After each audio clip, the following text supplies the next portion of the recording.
Channel of Vadodara.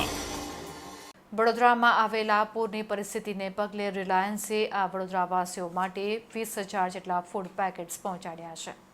પૂર અસરગ્રસ્ત વિસ્તારોમાં ઘણા રહેવાસીઓ ભોજનના પુરવઠાની અછતનો સામનો કરી રહ્યા હતા. ત્યારે વડોદરાના સૌથી વધુ અસરગ્રસ્ત વિસ્તારોમાં રહેવાસીઓને વિતરણ કરવા માટે રિલાયન્સે કલેક્ટર કચેરીને 20,000 ફૂડ પેકેટ્સ પહોંચાડ્યા હતા.